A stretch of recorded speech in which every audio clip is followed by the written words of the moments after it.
두 번째로 이제 성화론에 대해서 말씀드리도록 하겠습니다. 양이 굉장히 많기 때문에요. 제 말이 좀 빠르다는 거 좀 이해해 주시고요. 네, 더 자세하게 알기를 원하시는 분은 사도영성 신학원으로 연락하셔서 이 강의 전체적인 강의를 다 들을 수 있는 그런 기회가 있어지시기를 바랍니다. 성도들의 영적 성화, 성장에 대한 두 번째 시간인데요. 영적 성화, 아까 말씀드린 칭의, 의롭다 여김 받은 사람들이 거룩함의 삶을 이제 마땅히 살아가야 되는 것에 대해서. 그러면 어떻게 하면 우리가 영적 성화의 삶, 거룩의 영적인 성장을 이루는 삶을 살아갈 수 있는가라고 하는 것을 다루는 내용이 이 영적 성화론, 성장론이 되겠습니다. 영적 성화, 성장론이라고 하는 것은 구원받은 성도가 하나님의 은총을 힘입어서 천국에 들어가기까지 어떤 영적 성화를 이루어가는가를 체계적으로 연구하는 진리가 되겠습니다. 우리 주위에 일어나는 모든 일들이 성도들의 영적 성장을 위한 하나님의 섭리에 따라 진행된다라고 하는 것을 근거로 해서 이 공부를 하게 되겠고요.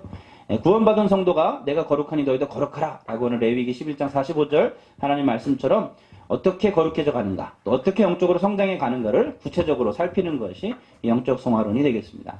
마태복음 5장 48절에 하늘에 계신 너희 아버지의 온전하심과 같이 너희도 온전하라 라고 성경은 주님은 말씀하고 계시고요. 히브리서 12장 14절에도 모든 사람과 더불어 화평함과 거룩함을 따르라. 이것이 없이는 아무도 주를 보지 못하리라. 사실은 이 말씀이 근거해서 영적 성화론을 다루도록 하겠고요.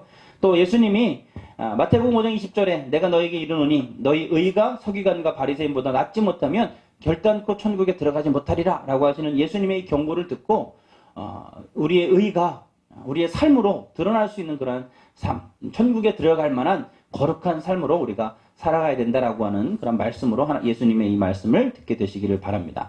예수님이 마가복음 4장 26절부터 29절, 또 골로새 1장 6절에 말씀하신 것처럼 하나님의 우리를 향한 그 요구하심, 이러한 것들을 잘 알고 우리가 이 땅에 살아가서 이 땅에서 잘 되고 어떤 것 많은 것으로 하나님 헌금하고 이러한 것을 하나님이 원하시는 것이 아니라 우리의 거룩하고 하나님 말씀에 따른 성장하는 영적인 성화를 이루는 삶을 하나님 지금도 우리에게 요구하고 계시다라고 하는 사실을 분명히 깨닫고 영적 성화의 길로 계속해서 나아갈 수 있는, 그리고 영적인 성장을 이루는 복된 삶이 다 되시기를 예수님의 이름으로 축원합니다. 자, 그러면 넘어가서요. 영적 성화, 영적 성장의 목표에 대해서 잠깐 말씀을 드리겠습니다. 사도 요한은 요한일서 2장 12절로 14절에 이렇게 얘기합니다. 아이들아, 내가 너희에게 쓴 것은 너희가 아버지를 알았으며, 아비들아, 내가 너희에게 쓴 것은 너희가 태초로부터 계신 이를 알았으며, 청년들아, 내가 너희에게 쓴 것은 너희가 강하고 하나님의 말씀이 너희 속에 거하시고 너희가 흉악한 자를 이기었음이니라 라고 하는 이 말씀을 우리가 보게 됩니다. 사도 요한은 성도들의 영적인 성장 단계를 이 세 단계로 설명하고 있는데요. 아이들의 단계, 청년들의 단계, 아비들의 단계라고 하는 세 가지 단계로 나누어 설명하고 있는 것을 보게 됩니다. 좀 무슨 말씀이냐면 영적인 성장, 성화의 과정이 있다라고 하는 것을 사도 요한이 분명하게 증거하고 있는 거고요. 또 사도 바울도 에베소서 4장 13절로 15절에 오직 사랑 안에서 참된 것을 하여 범사에 그에게까지 자랄지라. 그는 머리니 곧 그리스도라. 그리스도, 예수님을 에게까지 자라나는, 계속해서 자라나라라고 하는, 성장하라고 하는 그러한 말씀을 사도 바울이 하고 있는 것을 보게 됩니다. 결국 사도 바울도 영적인, 성도들이 영적인 성장의 삶을 살아가라고 하는 것을 권면하고 있는 것을 보게 되고요. 또 히브리서에도 5장 13절로 14절에 또 6장 1절로 6절 말씀에 어린아이 같이 있지 말고 장성한 사람이 되라. 그리스도의 도의 초보를 버리고 죽은 행실을 회개하고 하나님의 신앙에 따라서 성장하는 삶을 살아라. 계속해서 우리에게 권면해 주고 있는 것을 말씀에서 보게 됩니다. 결국은 성화된 그리스도인의 삶에서 연구한 그런 성화된 그리스도인들은 결국은 그 아비들의 단계, 그 앞에서 우리가 강의에서 들으신 것처럼 그 거룩한 이긴 자 된, 이 땅 가운데 교회 시대 이긴 자 된 사람들의 그 삶을 연구하셨던 그 부분에서 보셨던 그런 사람들, 성화된 그리스도인들은 이 아비들의 단계까지 영적으로 성장한 분들이다라고 하는 것을 알 수가 있고요. 성경은 모든 성도들이 그리스도의 도의 초보에 머무르지 말고 완전한 경지에 도달하기 위해서 힘쓰라라고 계속해서 권면해 주고 있는 것을 볼 수가 있습니다. 그래서 영적 성화론이 굉장히 중요한데, 왜냐하면 영적 성화론은 전체 성경을 이해하는데 가장 중요한 진리이기 때문에 그렇습니다. 왜냐하면 성경을 기록한 목적이 성도들의 영적 성장을 위한 하나님의 섭리가 들어있기 때문에 그렇고요. 또 요한계시록을 해석하는데 굉장히 중요한 진리가 되는 것이 이 영적 성화론입니다. 이 영적 성화론을 정확히 알아야지만 14만 4천 명을 이해하게 되고 천년왕국에 들어갈 세 종류의 익은 열매된 성도들, 666, 적그리스도, 거짓 선지자 등의 어떤 가라지에 대한 온전한 이해를 할 수 있기 때문에 영적 성화론, 영적 성장론을 이해하시는 것이 굉장히 영적 성장뿐만 아니라 성경 전체를 이해하는데 중요한 진리가 되겠습니다. 그래서 영적 성화의 원리를 도표로 설명하면은요, 요한 1서에 나온 것처럼, 사도 요한 얘기한 것처럼, 아이들의 단계에서 청년들의 단계로, 아비들의 단계로 성장하는 것, 또 고린도전서에 사도 바울이 이야기한 것처럼 어린아이에서 신령한 자로, 또 히브리서 5장에 나온 것처럼 어린아이에서 장성한 자로, 또 에베소서 4장 13절에 어린아이에서 온전한 사람으로 성장하는 것, 성화되는 것에 대해서 계속 말씀하고 있고요. 부르시고 의롭다 하시고 영화롭게 된 이 과정을 성경에서는 계속해서 우리에게 설명해 주고 있습니다. 그렇기 때문에 이 과정, 이 영적 성화론을 이해하시고 이러한 삶으로 살아가시게 될 때 하나님의 우리에게 원하시는 이 땅 가운데 구원받은 성도, 예수 그리스도를 믿는 의롭다 여김을 받는 성도들의 삶이 하나님 원하시는 그러한 삶으로 우리가 나아가게 될 줄 믿습니다. 그래서 이 말씀을 한번 쭉 읽어보시면 좋겠고요. 로마서 8장 29절부터 30절 하나님이 미리 아신 자들로 또한 그 아들의 형상을 본받게 하기 위하여 미리 정하셨으니 이는 그로 많은 형제 중에서 맏아들이 되게 하려 하심이니라. 또 미리 정하신 그들을 또한 부르시고 부르신 그들을 또한 의롭다 하시고 의롭다 하신 그들을 또한 영화롭게 하셨느니라 라고 하는 이 말씀처럼 부르시고 의롭다 하시고 영화롭게 하시는 이 과정이 분명히 있다. 그래서 아들의 형상대로 우리가 살아가도록 우리를 부르셨다라고 하는 것을 기억하고 아들의 형상, 즉 예수님의 형상을 담는 그러한 삶으로 살아가는 것이 이 영적 성화론의 목표가 되겠습니다. 그래서 성화된 그리스도인들은 이 땅에 영적 할례를 받은 교회 시대 이긴 자들 13만 4천 명이죠. 그래서 완덕의 경지에 이른 사람들이고요. 영적 할례를 받은 후에도 점진적으로 성장해서 더 이상 성장할 수 없는 최고의 경지에 도달한 상태를 의미하고 이렇게 되기까지는 이제 긴 과정, 이 긴 여정이 필요하다는 거예요. 미리 정하시고, 부르시고, 의롭다 하시고, 영화롭게 하신 이 과정을 모든 그 이긴 자들이 겪은, 교회 시대 이긴 자들이 경험한 과정이다라고 하는 것을 이해하는 것이 영적 성화론이 되겠습니다. 이러한 영적인 성장의 원리를 따라서 신뢰가 바로 볼 수가 있는 사람이 누구냐면 믿음의 조상 아브라함을 통해서 이 신뢰를 잘 볼 수가 있는데요. 이 아브라함의 성장 과정도 보게 되면 75세에 그 소명체험, 즉 구원받은 경험이 있고요. 믿음의 길을 가게 되면서 85세에 하나님이 의롭다 해주시는 그 칭의의 체험이 있고요. 99세에 하나님이 의롭다 하심 받는 득의의 체험이 있습니다. 이것이 영적 할례 받는 체험이 되겠고 하나님의 약속의 자녀로 주심으로 여길 수 있는 그런 상태, 열국의 아비가 될 수 있을 정도로 익어 있는 상태가 바로 이 득의의 과정, 의롭다 하심을 받는 이 여정이 되겠습니다. 그리고 175세 영화롭게 되는 이런 과정을 이제 아브라함이 걷게 되죠. 그래서 75세에 부르시고 85세에 칭의, 의롭다 여겨주시고 99세 의롭다 함을 받고 175세에 영화롭게 되는 이 과정을 아브라함이 100년에 걸쳐서 걷게 되었다라고 하는 것을 알 수가 있고요. 그래서 우리가 영적 성화론을 공부하게 될 때 이 모형적 진리를 이용해서 영적 성화론을 공부하게 됩니다. 이 하나님께서 이스라엘 백성들을 통해서 구원받은 성도가 완덕에 도달하기까지의 그 과정에 대해서 모형적으로 보여주신 것을 이해하고 그것을 이제 살펴보는 것이 모형적 진리가 되겠는데요.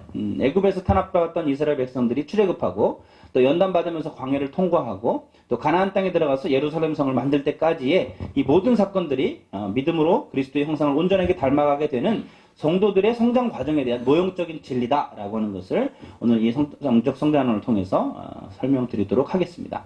하나님의 분명하신 섭리가 이 안에 있고요. 이 모형적 진리를 해석하게 될 때 이 용어를 좀 이해를 하셔야 되는데요. 가나안 땅은 이제 천국의 모형이 되겠고요. 애굽 땅은 이 죄악 세상의 모형이 되겠습니다. 바로는 사단, 즉 악령 세계의 최고 통치자를 의미하고요. 바로의 부하들은 이 천사장 그 루시퍼의 사단의 악령들의 모형, 부하 악령들의 모형이 되겠고요. 이스라엘 백성들은 천국에 들어갈 백성, 즉 구원받은 성도들의 모형이 되고요. 애굽 백성들은 지옥에 들어갈 백성들의 모형이 됩니다. 또 모세, 여호수아, 사사, 또 사울왕, 다윗 이런 이스라엘의 영적인 지도자들은 예수님 또는 보혜사 성령님의 모형이 되겠고요. 이 출애굽이라고 하는 것은 출애굽이라는 단어를 많이 사용하게 될 텐데요. 성도가 성령의 도우심과 보혈의 은총을 힘입어서 구원받은 경험을 모형적으로 보여주는 겁니다. 그래서 광야는 이스라엘 백성들이 가나안 땅에 들어갈 준비를 하는 과정으로 구원 얻은 성도가 천국에 들어갈 준비를 하는 과정에 대한 모형을 설명해 준다라고 이해하시면 되겠습니다. 그리고 바로 군대, 아말렉 군대, 아모리 왕, 바산 왕, 미디안 왕들의 군대는 이제 천국 가는 길에 성도들을 대적하는 악령들의 모형이 되겠고요. 할례사는 영적 할례를 받는 장소의 모형이 되겠습니다. 그래서 모형의 그 용어들을 좀 잘 이해하시면 좋겠고요. 이것들을 하나하나 설명해 드리도록 하겠습니다. 그래서 광야에서 받아야 될 세 차례의 연단 과정이 크게 세 차례가 있는데요. 천국에 들어갈 준비를 하는 것이 광야인데 그 안에 사단이 배후에서 역사하고 있습니다. 그렇기 때문에 연단이라고 하는 말처럼 굉장히 어려움, 천국에 들어가기 위해서 거쳐야 될 어려움들을 이야기하는 것이죠. 그래서 1차 연단 과정은 이 바로 군대가 추격하는 과정이 되겠고요. 이때는 하나님이 싸워주시죠. 2차 연단 과정은 이제 아말렉 군대와의 싸움입니다. 모세가 손을 들면 이기고 손이 내려오면 지는 엎치락뒤치락하는 그 마귀와 이제 싸움을 붙이는 그 과정이 되겠고요. 3차 연단 과정은 이제 그 가나안에 진입하기 전까지 아모리 왕, 바산 왕, 미디안 왕들과의 군대들과의 싸우는 싸움. 그러니까 마귀와 싸워서 백전백승하는 이런 과정이 이제 1, 2, 3차 연단 과정이 되겠습니다.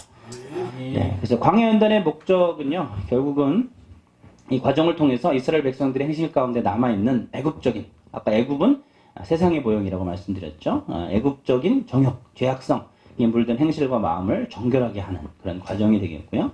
영적 할례는 이 세 차례 1, 2, 3차의 연단 과정을 마친 후에 할례산을 통과할 때 이제 받게 되어지게 됩니다.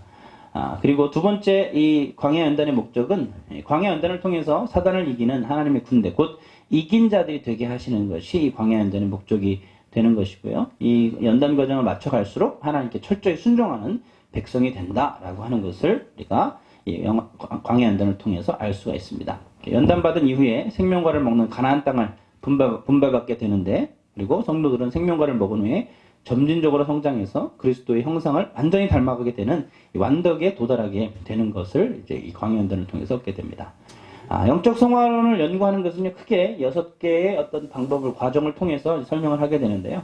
이제 출애굽 전후의 과정, 또 1차 연단 뒤에 따르는 과정, 2차 연단과 뒤따르는 과정, 또 가나안 땅 정탐 이후에 가데스 무리바 생수를 마실 때까지의 과정, 그리고 3차 연단과 뒤따르는 축복 과정, 또 마지막으로 여호수아의 별세부터 예루살렘 성이 완성되기까지의 과정, 6가지의 과정을 통해서 영적 성화론을 다루도록 하겠습니다. 자, 그래서 이 6가지 과정 중에서 첫 번째 이제 과정이 출애굽 전후의 과정입니다. 출애굽기 1장부터 13장까지의 말씀에 나오는데요. 이 출애굽 전후의 과정은 이 모형적 진리를 보게 되면 이 바로의 탄압을 받는 이스라엘 백성들이 있었는데, 이제 모세가 하나님이 세우신 지도자 모세가 나타나게 되고 10대 기적의 재앙이 나타나면서 이제 출애굽하게 되는 그런 과정을 겪게 되죠. 이제 이 도표를 보시면 아시겠지만 이 두 번째 이 칸이 이스라엘 백성들의 광야에서의 여정입니다. 그래서 여기 출애굽 전후의 과정은 바로 요 부분의 과정이 되겠고요.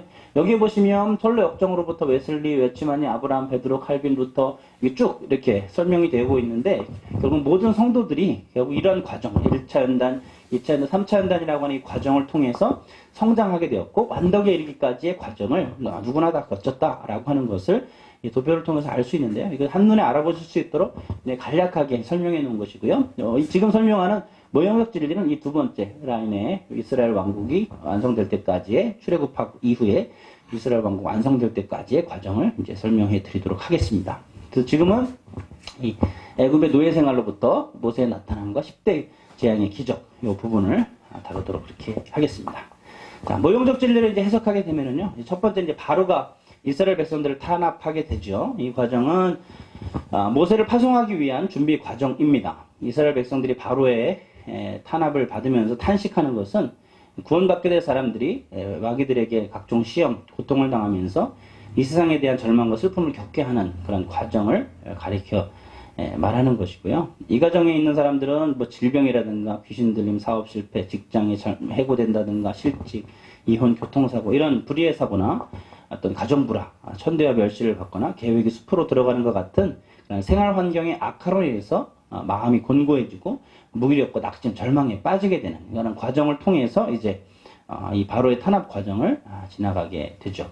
이 바로의 탄압 과정은 먼저 배고픔을 당하게 하신 후에 빵을 주시고자 하는 이치가 있습니다. 이 과정에 사람들은 마음이 약해져서 낮아지고 가난하고 겸손하게 돼서 복음의 진리를 받아들여지게 되는 것이죠. 이스라엘 백성들이 430년 동안 애굽 땅에 살면서 하나님을 찾지 않았다가 바로가 탄압하게 될 때 하나님을 찾았던 것처럼 그들의 마음이 탄압으로 인해서 낮아진 것처럼 그리고 하나님을 향해서 탄압이 그 마음을 열게 했던 것처럼 구원받은 백성들에게 이렇게 어떤 어려움을 과정을 통해서 하나님의 구원에 마음을 열게 하는 그 과정이 이 바로의 탄압 과정이 되겠습니다. 이 탄압 과정이 없으면은요, 이 출애굽할 마음이 생겨지지가 않죠. 네, 인생이 평안하고 아무런 문제가 있지 않으면 하나님께 나가려고 하는 그런 마음들이 생겨지지가 않습니다.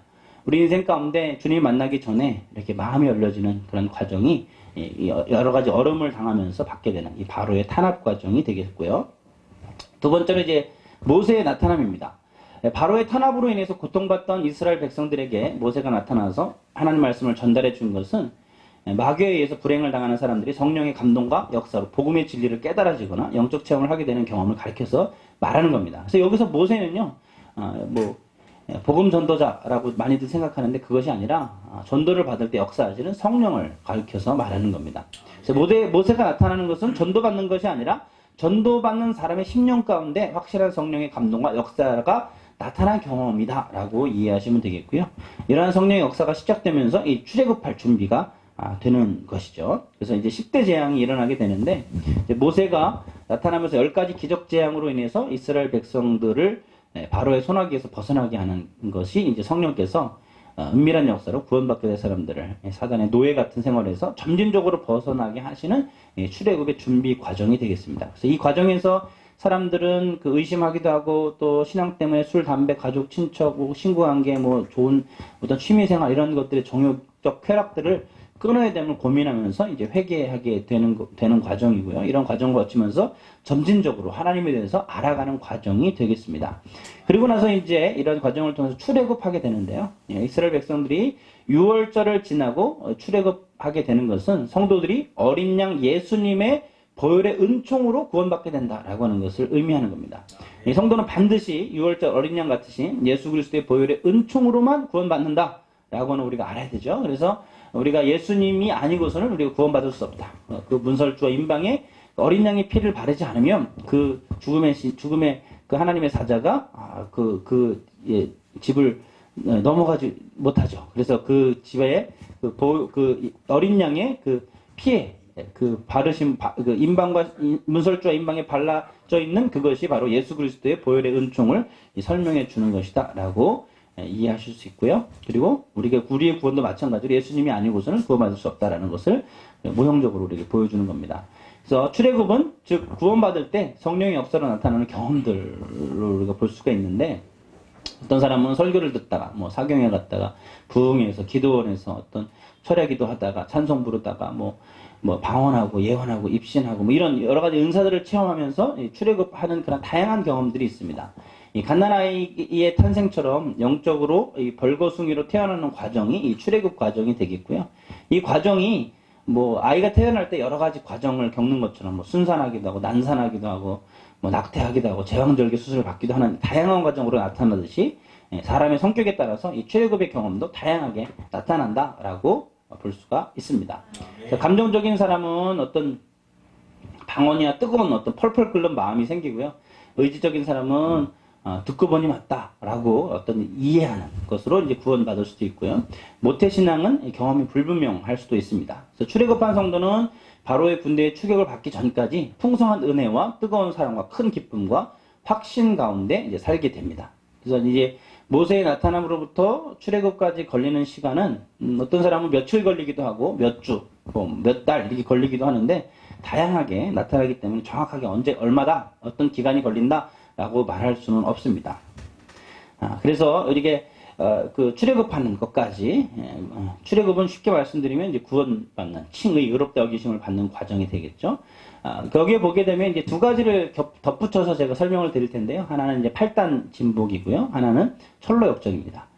팔복이라고 우리가 소위 얘기하는 이제 그 8단 진복은요. 많은 신학자들이 이것이 팔복, 8가지의 복을 이야기하는 것이 아니라 성도로서 8가지 단계로서의 복을 이야기하는 것을 우리가 신학자들이 이야기하고 있고요. 실제적으로 이 말씀을 이해하시다 보면 이 말씀이 성도들의 어떤 성장의 과정 속에서 나타나는 그런 말씀이다라고 하는 것을 우리가 알 수가 있어요. 그래서 마음이 가난한 자는 복이 있나니 천국이 저희 것이며 라고 하는 이 말씀으로 시작하는 8단 진복의 바로 이 부분이 이제 바로의 탄압을 받고 출애굽한 구원받고 천국에 대한 믿음과 소망을 갖게 되는 그 경험, 마음이 가난해졌다. 이거는 바로의 탄압으로 인해서 마음이 가난해지고 결국 그 가난해진 마음 가운데 성령님이 오셔서 그를 구원받게 하시는 그 과정이 8단 진복에 기록되어져 있고요. 이 철로 역정은요, 존 버년이라고 하는 사람이 쓴 책인데요. 그 당시에 이 책이 나왔을 당시에 뭐 제2의 성경이다라고 불릴 정도로 성도들이 어떠한 과정을 통해서 이제 하나님 나라에 가게 되는가를 소설 형식으로 쓰여놓은 책이라고 할 수가 있습니다. 기독도라고 하는 사람이 성경을 읽고 장차 망하길 성을 떠나면서 이제 그 시작되는 그 믿음의 과정을 설명하고 있는 것이 철로 역정인데, 이 철로 역정도 믿음의 성장 과정, 성경의 출애굽기에 나온 믿음의 성장 과정과 같이 우리의 믿음의 성장을 이해할 수 있는 좋은 어떤 부교재가 되기 때문에, 보조교재가 되기 때문에 같이 다루도록 그렇게 하겠습니다. 네. 자, 성도들의 이제 경험적인 신뢰를 보겠습니다. 이게 바로의 탄압부터 출애굽까지의 과정이죠. 아브라함 같은 경우는 우상숭배와 후사의 고민을 하는 것이 이제 바로의 탄압이 되겠고요. 하나님의 현현과 약속, 큰 민족을 이루게 하고 이름이 창대하고 복의 근원이 되리라 하셨던 이 하나님의 현현이 바로 모세의 나타남의 과정이 됩니다. 가나안 땅으로 인도함 받아가는 것이 10대 재앙의 기적이 되겠고요. 단을 쌓고 하나님을 부르는 그곳이 바로 이제 출애굽의 경험이 되겠습니다. 다윗도 마찬가지로 양치기 시절에 푸대접 당하는 것, 그리고 국내의 그런 정세들, 이것이 바로의 탄압이 되겠고요. 사무엘의 방문과 기름 부음 받는 것이 모세의 나타남, 또 사울의 악신을 내어 쫓아주는 것이 이제 출애굽의 경험, 또 골리앗을 무찌르고 연전연습하는 것이 출애굽 후의 은혜의 과정이라고 할 수 있습니다. 사도 바울도 스데반의 순교와 마음의 감동받는 것으로 시작해서 아나니아의 안수로 눈을 뜨는 이 바로의 탄압, 모세의 나타남, 10대 재앙, 기적, 또 출애굽의 과정이 되겠고요. 베드로도 어부 생활로부터 예수님을 만나고 고민하면서 회개와 주님을 향한 고백을 하게 되는 이 과정이 바로 이러한 과정이 되겠습니다. 이외에도 다른 여러 사람들의 성인들이나 성경에 나오는 많은 사람들의 예를 들 수 있지만 시간 관계상 빨리 지나가도록 그렇게 하겠습니다. 자, 두 번째로 이제 6개의 단계 중에 두 번째 단계입니다. 1차 연단과 뒤따르는 축복 과정이 되겠습니다. 이 말씀은 출애굽기 14장부터 16장까지 말씀이 나와 있고요. 이 모형적 진리로 이해하게 되면 이 바로의 추격은 1차 연단 과정이 되겠습니다. 출애굽을 또 후회하고 절망하는 그런 과정이기도 하고요. 환난과 핍박 속에서 언약과의 동행이 있고, 연단 과정의 목적은 결국 하나님께로 돌아서는, 세상으로 돌아가지 않고 하나님께 완전히 돌아설 수 있도록 만들어주는 그 과정이 되겠고요. 홍해를 통과하는 것은 절망소를 통과하는 과정이 되겠습니다. 그래서 육적인 축복과 형통을 얻게 되고, 이제 출애굽보다 더 큰 감격으로 이제 다가오는 것이 홍해 통과가 되겠고요. 그 이후에 신광야에 들어가서 축복 과정이 있는데요. 하루에 매일 만나로 먹여주시는 그런 하루하루의 양식, 그리고 안식일을 준수하는 이러한 과정, 이것들이 이제 신광야 축복 과정이 되겠습니다. 이 성도들에게 신광야 축복 과정이 있는 이유는, 목적은 하나님이 성도들을 시험해 보시는 것이죠. 그리고 도덕적인 완전을 추구하고 이들이 과연 주님의 을 위해서 충성하는가라고 하는 것을 보시기 위해서 이제 1차 연단 신광야 축복 과정을, 1차 연단 이후에 신광야 축복 과정을 이제 주시는 목적이 되겠습니다. 자, 모형적 진리를 이제 하나하나 해설을 해보게 되면은요, 이제 바로 이스라엘 백성들이 출애굽하고 난 다음에 이제 바로 군대가 추격하게 되죠. 이 바로 군대가 추격하는 이 과정이 1차 연단 과정이 됩니다. 바로 군대 추격의 원인과 이제 상황을 좀 볼 필요가 있는데요. 출애굽해서 사단의 소나기를 벗어난 성도가 사단을 배신하고 도망친 것이 되기 때문에 이에 철저하게 사단의 미움을 받아서 받는 공격 목표가 되는 것이죠. 요한복음 15장 19절에 너희가 세상에 속하였으면 세상이 자기 것을 사랑할 터이나 너희는 세상에 속한 자가 아니요 도리어 세상에서 나의 택함을 입은 자인고로 세상이 너희를 미워하느니라 라고 하는 이 말씀과 같이 세상이 미워하는 사단의 미움을 받아서 공격받게 되는 그러한 과정이 1차 연단, 바로 군대의 추격 과정이 되겠습니다. 그래서 성도들이 참 구원의 기쁨을 체험한 지 얼마 되지 않아서 핍박과 조롱과 경제적인 시련 이런 것들을 받는 환경적인 고통을 받는 그런 과정이 이 바로의 군대 추격 과정, 1차 연단 과정이 되겠습니다. 연단의 모양은 다양한 형태로 나타납니다. 핍박받기도 하고, 도둑맞기도 하고, 사업 실패, 가정불화, 교통사고, 각종 질병, 중상모함, 멸치연대, 물질적 손해 이런 것들을 받게 되죠. 중요한 것은 뭐냐면 이 과정의 연단은 죄악 때문에 슬퍼하는 상황이 아니라 바로 추격이라고 하는 고난의 환경 때문에 슬퍼하게 된다는 거예요. 1차 연단을 지나는 분들은 대부분 이런 어떤 자신의 환경이나 어떤 처지, 어떤 관계의 문제, 재정의 문제 이런 것들로 인해서 고난받게 되고 그것으로 인해서 이제 슬퍼하는 과정, 어려워하는 과정이 되겠습니다. 그래서 감정 중심이 아니라 환경 중심으로 이것들을 1차 연단 과정을 해석할 필요가 있고요. 이것을 이렇게 해석해야 되는 이유는 뭐냐면 이 믿음이 아직 형성되어 있지 않은 지금 갓 출애굽한 즉 믿음이 갓 시작한 어린아이 같은 상태이기 때문에 어떤 감정, 영적인 감정이나 어떤 영적인 깊이를 가지고 이들이 시험받는 것이 아니라 환경이나 자신의 어떤 처지 이런 것들로 이제 어려움을 고난 당한다. 그것으로 인해서 하나님이 이를 거룩하게 변화시켜 나가신다라고 이해하시는 것이 되겠습니다. 그래서 마음이 어린 사람, 의지가 강한 사람에 따라서 이 감정이 다르게 나타나기 때문에 여러 가지 환경으로 하나님이 이 1차 연단 과정을 지나가게 하시죠. 이 마귀들의 공격으로 성도들의 믿음을 빼앗기 위해서 여러 가지 방법으로 범죄하고 실족하기 쉬운 거친 환경을 가져다 주는 것이기 때문에 성도들은 인내의 말씀을 지키고 빛의 열매를 맺으면서 범죄하지 않는 훈련, 즉 연단을 받게 되는 겁니다. 이제 큰 환난이나 핍박으로만 연단받게 되는 것이 아니고 자꾸 사소한 어떤 고난 이런 것들로도 이제 연단받게 되는데 뭐 몸이 아프다든가 감기 몸살이 온다든가 의견 충돌, 뭐 마음에 섭섭한 일이 생긴다든가 오해받는 일 이런 것들을 통해서도 연단을 받는 과정이 바로 이 첫 번째 1차 연단 과정이 되겠습니다. 그래서 두 번째 이제 1차 바로 군대 추격의 목적, 1차 연단의 목적을 좀 설명을 드리겠는데요. 성도로 하여금 이 세상에서 집착하고 있던 것들을 버리고 사단의 종로로 타는 것에서 벗어나도록 하는 것이 이 바로 군대 1차 연단의 목적이 되겠습니다. 그래서 성화의 관점으로 볼 때 그렇게 되는 거고요. 겁이 정화의 길이다라고도 표현을 하는데요. 버릴 것과 옳지 않은 것들을 깨끗하게 하는 정화의 단계다라고 이것을 설명할 수가 있습니다. 이 과정에서는 자신들의 모든 죄를 철저하게 통회하는 것이 중요하는데요.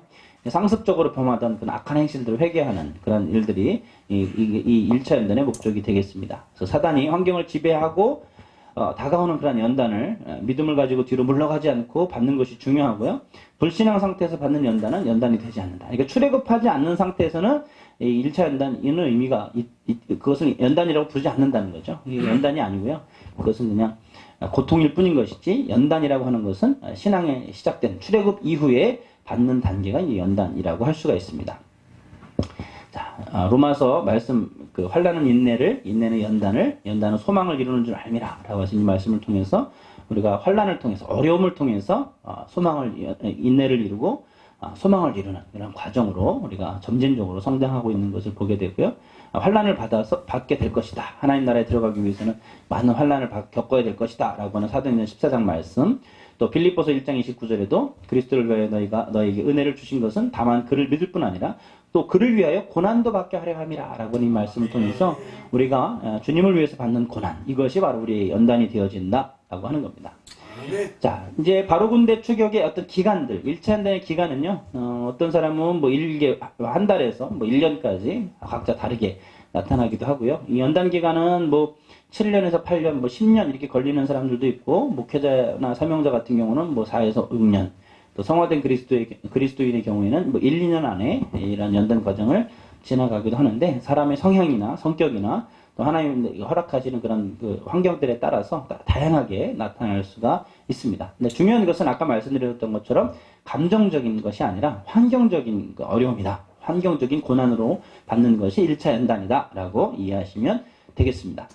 자, 그리고 나서 1차 연단이 끝날 때 이제 홍해를 통과하게 되죠. 바로 군대 추격이 이제 홍해 통과를 통해서 이제 연단이 마치게 되는데요. 이 홍해 통과의 경험이 1차 연단을 끝나는 것을 의미하는 거고요. 여러 가지 어려움이나 질병, 핍박, 경제적인 실패 등의 환경에서 벗어나서 형통하게 되는 축복 과정이 되겠습니다. 그래서 하나님의 순전한 기적적 도우심으로 통과하는 과정이 되겠습니다. 1차 연단 막바지에 어떤 극심한 사람이 있고 끝난지도 모르게 그냥 지나가는 사람도 있는 이렇게 다양하게 일단 연단 과정들이 나타나게 되고요. 이 과정은 결국 하나님의 기적적인 도우심으로 이제 얻게 되는 경험이다라고 하는 것을 알 수가 있습니다. 그리고 이 홍해를 통과하고 난 다음에 신광야를 들어가게 되는데요. 이 신광야의 경험들은 놀라운 하나님의 축복을 받아 누리면서 많은 기도 응답이 이루어지기도 하는 그 과정이 되겠고요. 이 만나와 메추라기, 물 이런 것들을 육신적인 생활에 필요한 것들을 하나님이 기적적으로 채워주시는 그런 과정이 되겠고, 또 지켜야 될 계명들을 주시는 어떤 시기가 되겠습니다. 이건 뭐냐면 육신에 필요한 축복과 영적인 생활에 필요한 것들을 동시에 채워주신다라고 하는 것을 의미하는 거고요. 큰 환란이 없이 복을 받게 되고 만사가 순조로운 반면에 적은 고난까지 없는 것은 아니다. 우리가 나태하거나 방탕하거나 죄악을 짓게 되면 하나님의 채찍질이 있을 수 있는데 그것은 큰 환란이 아니라 하나님이 인도하시는 작은 고난이 있을 수 있다. 이 신광야의 경험에서도요, 있을 수 있다는 거고요. 중요한 사항을 몇 가지 말씀드리면은요, 하나님께서는 하나님의 택하신 백성을 인도하시기 위해서 시험과 축복을 적절하게 조화시킨다고 하는 것이죠. 그러니까 당근과 채찍이라고 하잖아요. 뭔가 어떤 목적을 이루어서 성장시키기 위해서 때로는 당근을 주기도 하고 채찍을 주기도 하는 것처럼 하나님이 하나님의 백성들을 인도하실 때 어떤 시험을 주시기도 하고 또 축복을 주시기도 하시면서 적절하게 그를 성장시켜 나가신다라고 하는 거고요. 두 번째는 이 축복 과정은 육신이 평안하고 안락을 즐기며 살아가는 것이 아니라 육적 축복을 주셔서 성도를 시험해 보시는 과정으로 환난과 핍박으로 연단하실 때보다 더 어려운 시험 과정이 되겠습니다. 그렇기 때문에 그렇지만 대부분의 성도들이 이 과정에 와서 더 이상 성장하지 못하고 머물러 있는 사람들이 많이 있는데, 그 이유는 뭐냐면 육적 축복을 좋아하고 강하게 그 축복에 대해서 집착하게 되면 더 이상 이제 성장하지 못하고 그 자리에 머물러 버리는, 기복주의라든가 성공주의, 물질 중심주의를 추구하게 되면 더 이상 성장할 수 없는, 성장이 정체되는 그러한 자리에 머무를 수도 있다라고 하는 거고요. 그러면 이러한 어떤 이 과정을 통해서 어떤 신앙의 자세를 가져야 하는가라고 하는 거예요. 이 과정에서 신광야에서 받는 축복의 과정을 어떻게 하면 통과할 수 있는가라고 하는 것이 우리가 분명히 알아야 할 부분입니다. 많은 사람들이 이 과정에서 머물러서 더 이상 전진하지 못하는, 성장하지 못하는 그런 과정들을 겪게 되는데요. 우리가 여기서 기억해야 할 것은 도덕적인 완전을 추구해야 된다라고 하는 거예요. 물질적인 어떤 복이나 아니면 세상적인 어떤 우리 풍요 이런 것들을 추구하는 것이 아니라 하나님의 말씀에 따른 도덕적인 완전을 추구하면서 밝은 빛 가운데 살려고 계속적으로 철저하게 노력하는 성도가 되어야만 레비딘 무리바 생수를 마시고 아말렉 군대와 싸울 수 있는 2차 연단 과정에 들어갈 수가 있는 거고요. 또 도덕적으로 약하고 부족해도 주님을 위해서라면 일생을 바쳐서 적극적으로 끈기 있게 충성하려고 하는 성도로서의 결단이 있어야 됩니다. 또 지속적이고 끈기 있게 또 이와 같은 것을 원해야 하고, 순간적인 마음의 상태가 아니라 빛의 말씀을 지키려고 계속적으로 추구해야 하는 그런 것이 있어야 되고요. 오직 영적인 행복만을 추구하고 육적인 행복에 대해서는 주님을 위해서 과감하게 희생할 수 있을 때 빨리 성장할 수 있게 된다라고 하는 겁니다. 철저한 영적 생활을 추구하지 않으면 하나님께서는 절대로 두 번째 연단 과정을 허락하시지 않는다라고 하는 것을 우리가 반드시 기억해야 합니다. 그래서 이제 영적인 신앙의 성장을 위해서 2차 연단 과정으로 나아갈 수 있게 되는 것이죠. 자, 8단 진복에서는 이걸 두 과정으로 설명하는데요. 애통한 자는 복이 있나니 저희가 위로를 받을 것이며, 애통하잖아요. 그럴 때 하나님 위로해 주신다. 1차 연단 과정에서 애통할 때 하나님이 그들을 위로해 주시는 홍해를 통과하게 하시는 그 위로를 받게 되는 그 과정을 설명하고 있고요. 세 번째 이제 신광의 축복 과정은 온유한 자는 복이 있나니 땅을 기업으로 받을 것이며, 연단을 받을 때 시험에 시달리다가 이 신광의 축복 과정에 들어가서 안정된 생활을 하는, 외적으로나마 온유한 행실이 나타나게 되는 육적인 축복을 보장해 주시겠다라고 하는 말씀이 이 두 말씀이 되겠습니다. 철로역정에서는 이제 고집과 연약을 따라서 기독교를 따라온 이 두 사람이 어떤 그 모습을 보여주고 있는데, 육적인 마음을 가르치는데, 고집은 고집스러운 마음으로 시험 고통을 견뎌보는 마음 상태를 말하고, 연약은 환난과 핍박에 시달리면서 연약해진 마음을 가리키는 겁니다. 하다가 이제 절망호소에 이제 기독교가 빠지게 되는데요. 1차 연단이 끝날 무렵에 기독교가 큰 환난, 고통을 받으면서 절망하게 되는 상태를 처해지게 되는데요. 이때 이것이 제 1차 연단 과정, 절망호소에 빠지는 과정이 1차 연단 과정이 되겠고, 이때 은조의 도움을 받아서 기적적인 손길로 거기서 건져주는, 새롭게 하는 것을 의미하고, 육적 축복을 풍성히 누리면서 살게 되는 신광야 축복 과정에 들어가고 있는 것을 말합니다. 그래서 성도들의 실제적인 경험을 보게 되면 아브라함이 가나안 땅 흉년과 애굽으로 이주해서 사례를 빼앗기는 그런 과정이 이제 바로의 추격 과정이 되겠고요. 하나님 바로를 징계하시고 사라가 돌아오고 은금이 풍부해지는 것이 홍해통과 그리고 318명의 가병을 거느린 거부가 되는 것이 신광야 축복 과정이 되겠습니다.